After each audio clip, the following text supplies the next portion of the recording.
Namaskar. In this video we are going to discuss about the working memory, the concept around it. If you observe yourself at this point of time, you will see there are quite a number of thoughts happening in your mind. For instance, if I look at myself, there are a few things going in my mind like I have to book a few tickets for my vacation. There's a colleague's birthday, we have to celebrate it. There are some examination papers to be set up. I have some university work to be done and to be completed. I have to take up a class on the retrocochlear pathology. There's a conference which I have to attend in the month of January. And there are so many things which are there in form of my thoughts. Now if I have to address a particular question, like what's the spelling of the word Ganesh, then I have to keep everything aside. So I have to take off these thoughts, use some energy to take off these thoughts, create a empty space or a workbench in which I can actually keep this particular word Ganesh in mind, see what is in it, how it is to be spelled out, and then give output. So this empty space which is to be done in the mind, the empty space is known as the working memory. So the working memory is a workbench.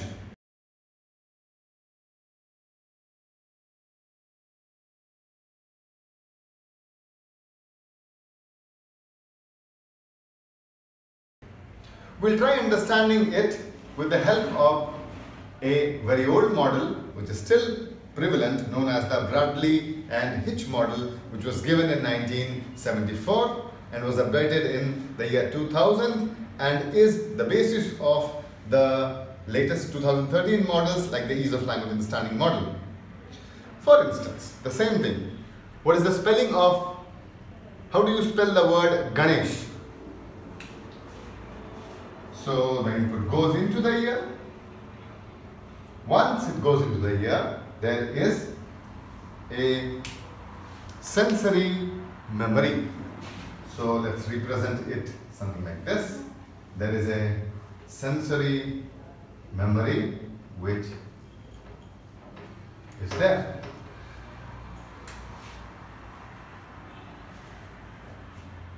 Sensory memory. It comes to the ears. So it comes to the ears and goes. It's stored as a sensory memory. So once the sensory input is in, that has to be processed. So there needs to be a particular facility which processes it. That particular facility is known as the executive function and it acts as a boss. So let's take this as an analogy of a boss. We'll make her a lady boss.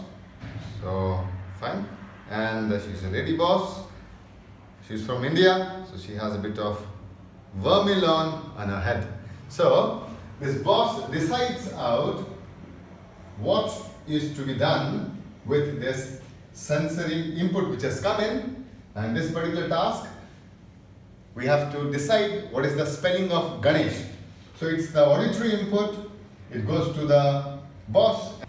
So once the input goes to the boss says fine, it is a auditory input and it has to be processed out by a subsystem or by a slave system. The boss has three slaves.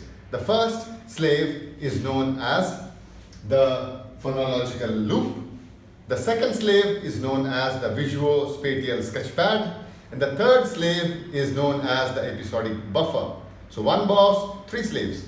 The first slave system is known as the phonological loop because it's a auditory input. It goes in to the phonological loop. Let's make this as the phonological loop or the first slave system. This particular slave system takes in the auditory input and does a couple of things. The first thing which it does is stores the input for some time. in the phonological store. Here, this particular word is to be broken down into meaningful units. May it be a phoneme, may it be a syllable, may it be a rhyme or a whole word, but it has to be broken down into meaningful units. Now, to break it down into meaningful unit, it takes some time, and hence it needs to be retained out in the memory. So, there is an inner speech part which keeps repeating out the word Ganesh, Ganesh, and the corresponding work is done. This particular inner speech is known as the articulatory processes.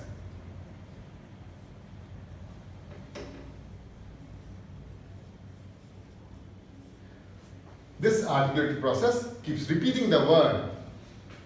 Thus, once the input is in, the executive function decides to give this input to the phonological loop for the processing. In the phonological loop, sub-segmentation of the input into meaningful phonological units are done. To do this, it requires some time. So there is an inner speech which keeps repeating it out again and again. Then, once meaningful units are obtained out, it is sent into the next subsystem, which is known as the second slave system, known as the episodic buffer. This episodic buffer was proposed by Baddely and Hitch in the year 2000. It connects out this short-term memory model or the working memory into the long-term memory, from which stored information are retrieved out.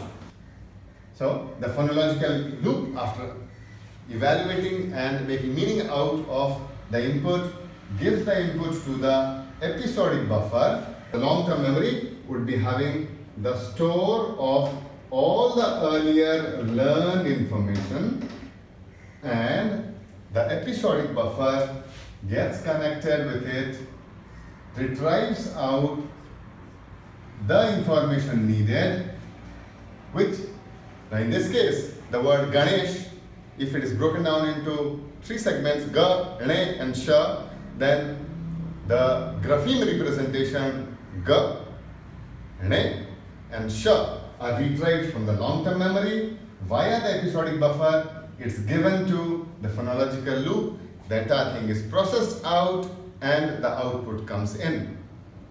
There can be another case in which we may write down the spelling of Ganesh or Ganesh in Hindi. Then the input which comes in is through the visual mode. So the sensory input here is the visual input.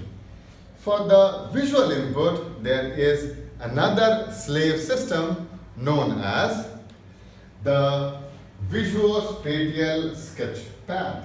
Similar to the phonological loop, has a couple of functions.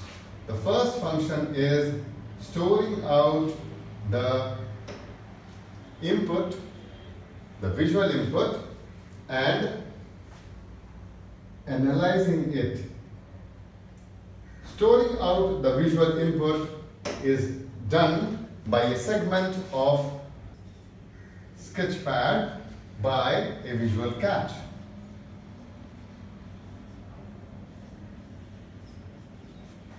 And there is an inner scribe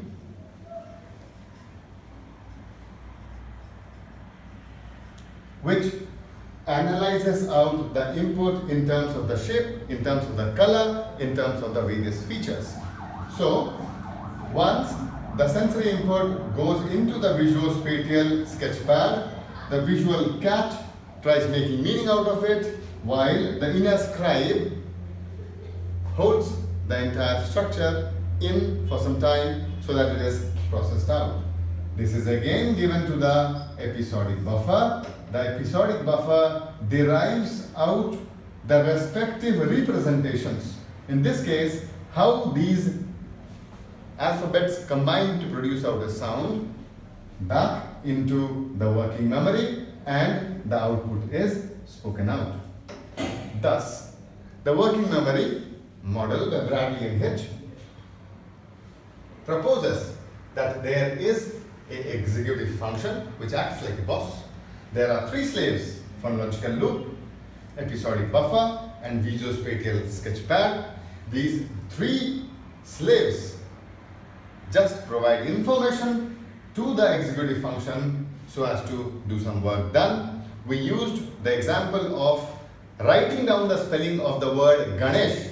It's an auditory input which goes into sensory memory. The executive function decides that it is to be sent to the phonological loop. For a moment it is kept in the phonological loop. The articulatory processes keep saying it inwardly, so this is the inner speech, and the input is put into meaningful chunks. It is sent to the episodic buffer, and the episodic buffer derives out the spelling of the word from the long-term memory. Once it is done, there is an output.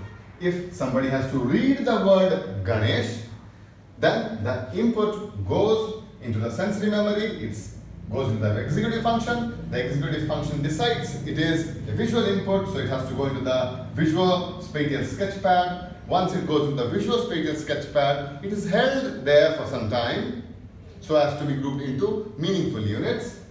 There is an inner scribe which holds out in terms of the shape of the input, in terms of the color of the input, while the visual catch tries making meaning out of it. Once the meaning is made out, it is again given to the episodic buffer.